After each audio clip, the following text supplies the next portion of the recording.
Welcome to our lecture on the Introduction to Anesthetics and Adjuncts. This presentation shall talk about the definitions of anesthetics and adjuncts. We also have the classifications of the anesthetic agents and adjuncts. We are also going to talk about the relationship of analgesia with that of the anesthetic agents. And we also have the drug combinations when we are going to use the adjuncts and the anesthetics. And some tips now regarding the selection of the agent to be used as an anesthetic and as an adjunct. What is an anesthetic agent? When we say anesthetic agent, that is a drug or any drug used to induce a loss of sensation with or without unconsciousness. So basically, when we use anesthetic agent, we aim to achieve anesthesia. When we say anesthesia, that basically means without feeling or without pain. It is used to describe the loss of sensation to the entire or any part of the body. It is considered to be a reversible, controlled process of the intoxication of the central nervous system. The aim of anesthesia is to prevent awareness of and response to pain, to provide immobility, restraint, and muscle relaxation without creating a risk to the patient's safety. So it is important to note that historically, there are four major stages of anesthesia. So for example, we have the first stage is the induction stage, as followed by the involuntary excitement. After that is the surgical anesthesia with three planes. And the last is the overdose. It is also important to note now that the transition from one stage of anesthesia to another is best recognized when the anesthesia is induced by a relatively slow-acting anesthetic agent such as the diethyl ether. It is not well defined when a quicker acting drug such as, for example, thiopental or halothane is used. And this is important because in veterinary medicine, we are usually describing the different stages or the classical signs of the depth of anesthesia. And it is important to note that these stages of anesthesia are only seen with slow-acting drugs such as the ether. Another important terminology is the adjunct. So when we say adjunct, that is a drug that is not a true anesthetic, but that is used during anesthesia to produce other desired effects such as sedation, muscle relaxation, analgesia, reversal, or neuromuscular blockade. Now proceed to the classification of the anesthetic agents and adjuncts. So when we are going to perform surgery, we are going to use different kinds of drugs in order to produce anesthesia. And when we are going to performing that particular operation or surgery, we'll need a bunch of drugs that will support the anesthesia. And of course, we need to understand what they are and what they do in order to produce a successful anesthesia. So the first thing that we are going to discuss is the route of administration. So these anesthetic agents and adjuncts can be given in different routes of administration. So for example, we have here those anesthetic agents that are injectable. So injectables are the most commonly used to induce anesthesia. So they are usually used for induction of anesthesia or to get an animal from being awake to unconscious. We also have the inhalants. So when we say inhalants, this refers to the anesthetic gases. Where do we use the inhalant anesthetics? So these are mainly used to maintain anesthesia. So for example, once an animal is already under anesthesia, we put them in a gas, and inhalant anesthesia is used to keep the patient anesthetized. We also have those drugs that are orally administered. So when we say oral drugs that is related to anesthetic agents, now these are usually more like analgesics or painkillers. We don't use a whole lot of them when we're talking of true anesthesia, but most of them are usually analgesics. Another is the topical. So there are certain anesthetics that are being used topically. Now, for example, we have the local anesthetic, lidocaine. We also have the time of administration. So some drugs are given as pre-anesthetic drug. So for example, before we are going to perform a surgery, of course, we need to induce anesthesia or through anesthesia.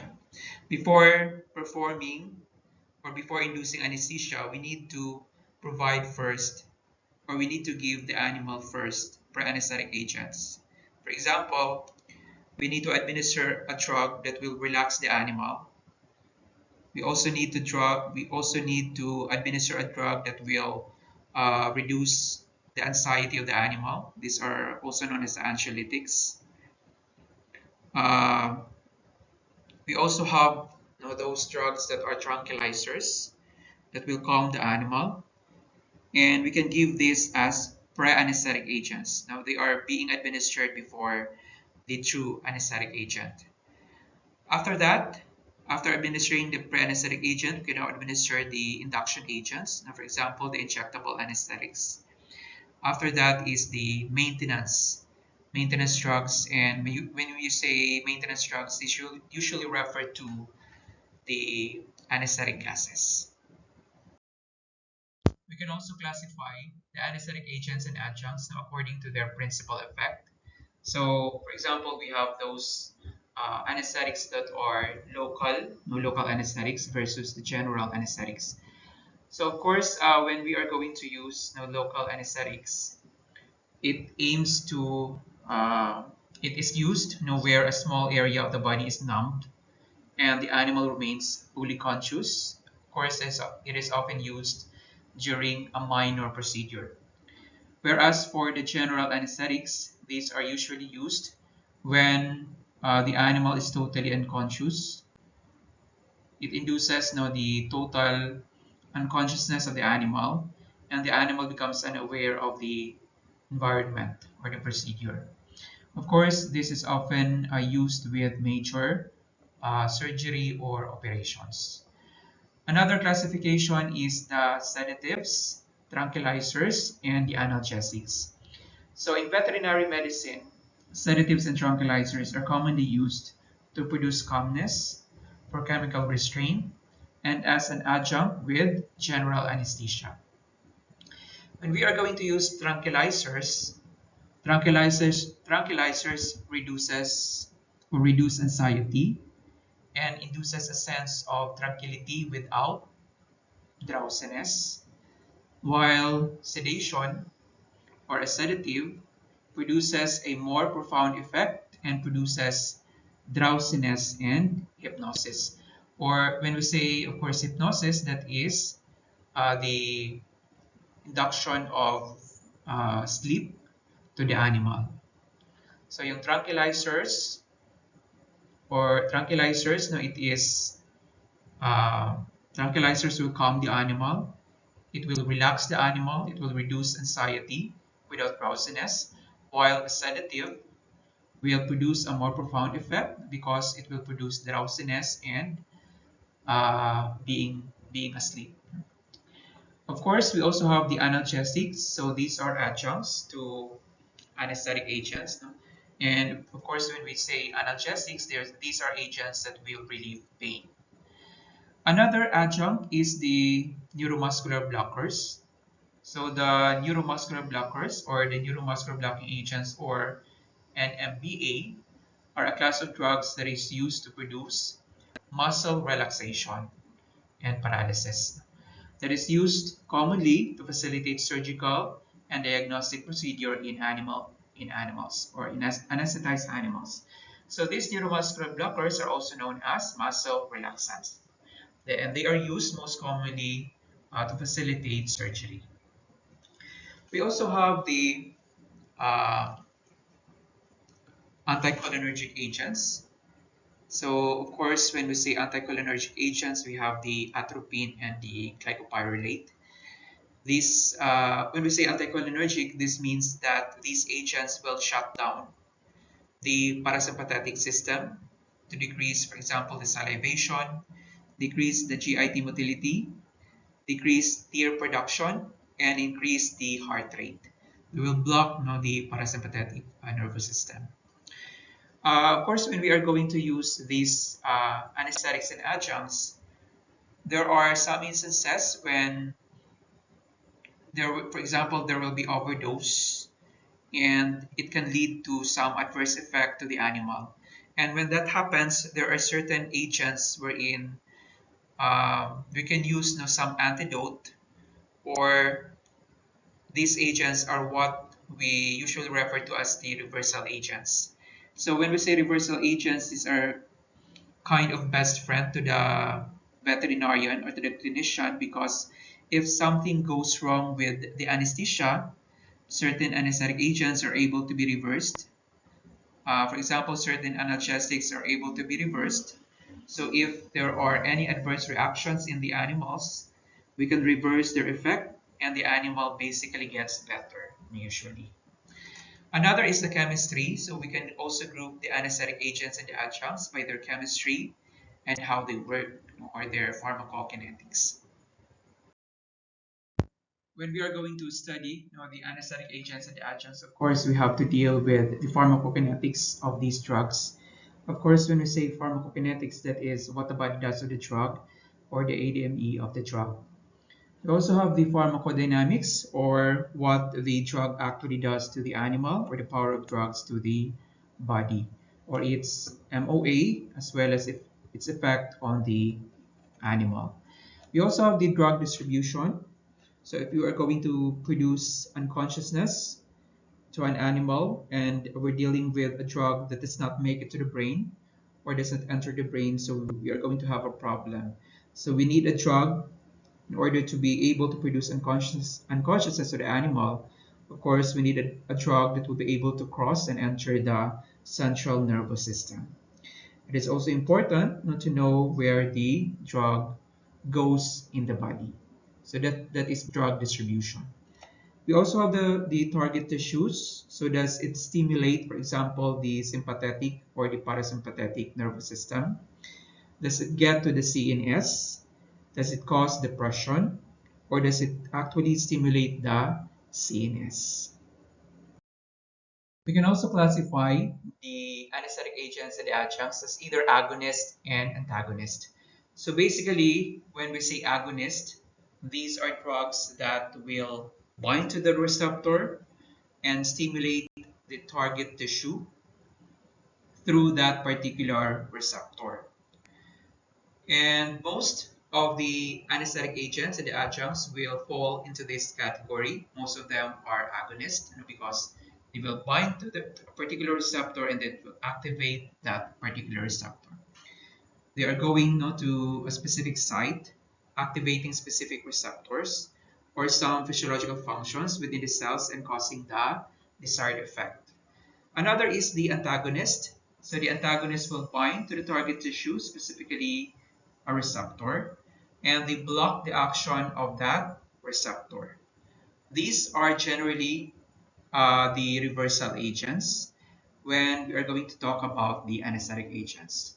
So again, most of the anesthetic agents and the adjuncts are considered to be agonist, and most of the when we say antagonist, these refer to our reversal agents in the context of the anesthetics. So this diagram shows the concept of our agonist drug as well as our antagonist drug. And we'll start here with our natural chemical here. So as you can see here, we have here the receptor site. A receptor site is found, of course, on the surface of the cell. And here comes our natural chemical that is produced inside the body. It is not the drug yet, but this is the natural chemical inside the body that is being produced. And what it does is when it binds to the receptor, it will stimulate the receptor site and cause the normal cellular activity. In the second diagram here, we have here our agonist drug. So in this context, we are going to use the agonist drug as our anesthetic agent and adjunct. So what we do with these drugs, now with agonist drug, is that we have something that also fits there. So it also fits on the receptor side. It's just a synthetic drug. It's a drug we're administering or we are giving. It binds to the same site, causing the same effect, or it can also enhance the effect of that particular receptor. So it could enhance now the cellular activity. Another is the antagonist drug. So again, in this context, the antagonist drug refers to the reversal agents. What the antagonist drug will do is that it will plug the receptor site now so that the natural ligand or the natural chemical, as well as the agonist drug now won't be able to bind to the receptor and produce its effect. So basically, this antagonist drug will uh, plug now the receptor site and block now the action of the natural ligand and the agonist drug. The anesthetic agents and the adjuncts can also be classified as partial agonist or agonist and antagonist. So these are usually referred to the opioids. So the opioids are usually used for its analgesic property or its pain-killing property. When we say partial agonists, of course, these are agents that will not be able to produce a maximal effect. It won't reach a 100% efficacy.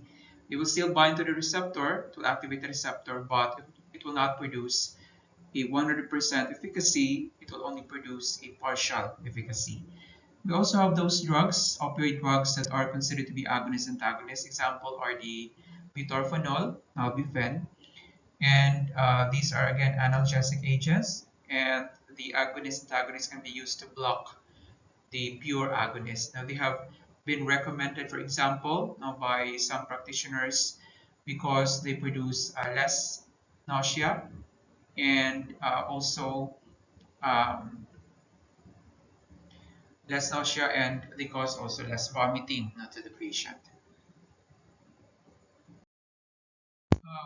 We're now also going to talk about analgesia and how it relates to anesthetic agents.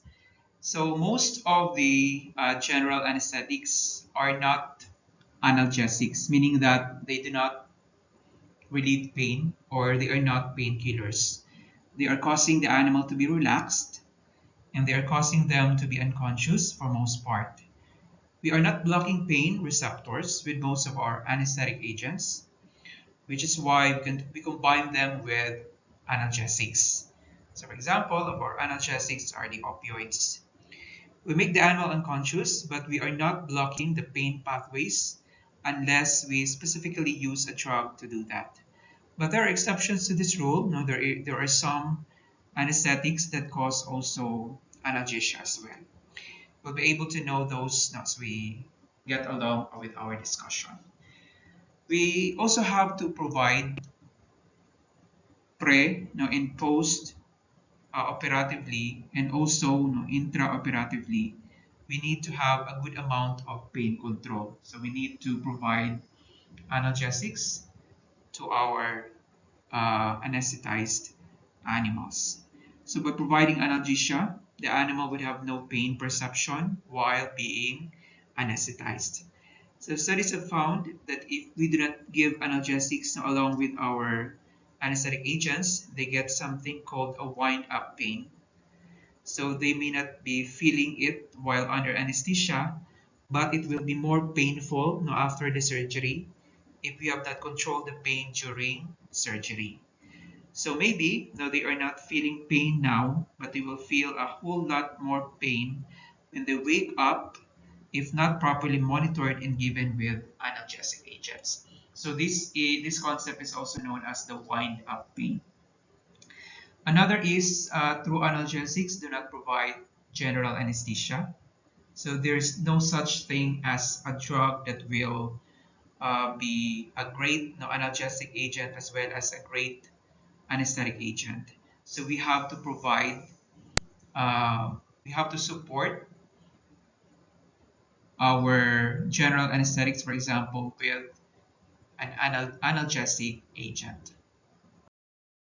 So the next is the concept of the drug combination. So because we are dealing here, with different kinds of drugs, anesthetic drugs or adjuncts, and the different anesthetic agents. So it is sometimes beneficial to combine or mix drugs and administer them at one time.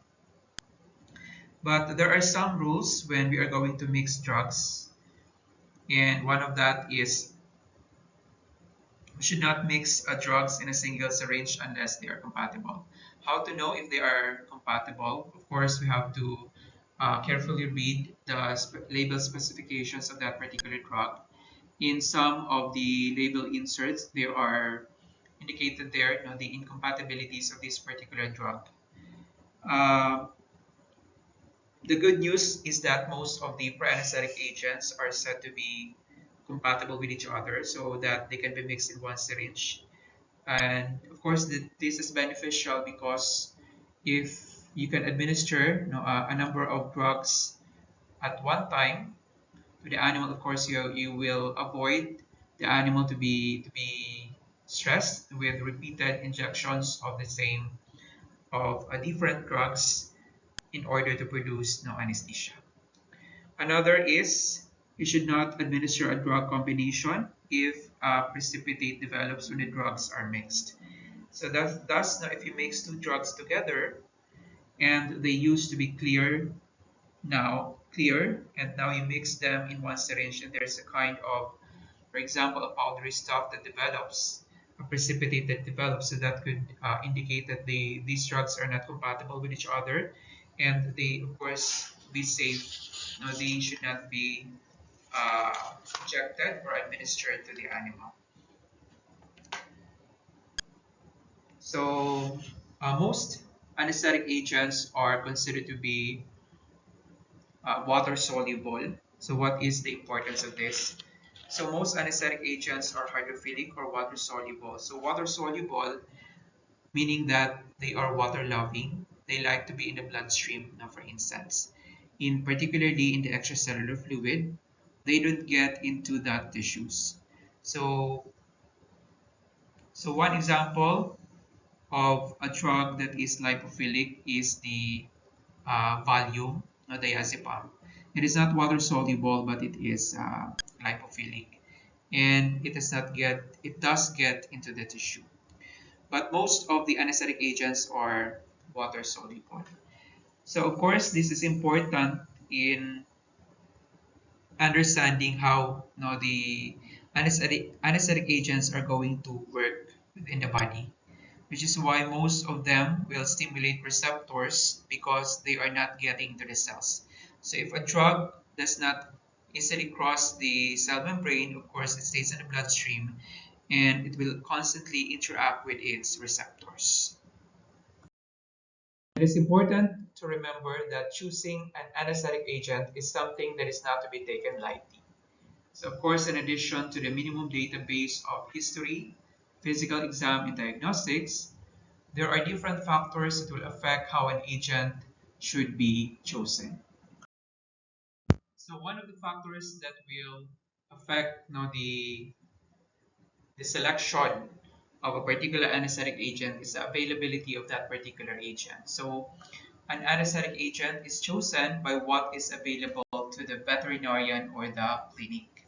So most clinics, for example, will not have the ability to choose from every anesthetic option. Of course, this will be also dictated by the cost of that particular anesthetic agent. So an anesthetic machine would not be practical to take on a farm call. And instead of this, now injectables will be most usually be employed. Another factor is the familiarity. So the safest anesthetic protocol is the safest one that the doctor is familiar with. So if a veterinarian is familiar with administering this particular agent, of course, that agent would be chosen rather than a particular agent wherein the veterinarian is not aware of or is not familiar with. So a doctor wouldn't use the drug he or she just read about on a class 5 anesthetic risk. Another factor that will be considered is the procedure. So of course we have here a short-acting anesthetic should not be chosen for a long procedure. Another is the anesthetic must be evaluated for the duration of action, amount of pain control, and the facilitation of restraint. Drugs that are acceptable for a spay may not be acceptable for a C-section because of its effect on the fetuses. So this is also one of the factors that must be considered in choosing the anesthetic agent to be used, for example, in pregnant animals. Another is, of course, the cost of that particular anesthetic agent. So some of the anesthetics are considered to be expensive. It is okay to use a cheaper anesthetic as long as it is safe as the other more expensive options. Of course, the first thing that we have to consider here is the safety of that particular anesthetic agent. You should not also substitute safety for cost. Another factor that should be considered in choosing an anesthetic agent is the speed. If, for example, an emergency surgery is about to be performed, it is not wise to choose a premedication that will take 20 minutes to take effect. So it is important to note that the role of the veterinarian is to choose the proper anesthetic protocol. We also have the dose of that anesthetic as well as the route of administration. For the veterinarian in the clinic, they may have a routine protocol, but all patients are different, and the best anesthetic for a patient may not be the one that is used frequently. So this has to be considered because every animal is different. So we have to base our recommendations to based, for example, on physical examination, on laboratory examination, as well as on history of that particular patient. And of course, we also have to consider the drug itself. We have to know properly its pharmacodynamics, its pharmacokinetics, as well as its indications, as well as its contraindications.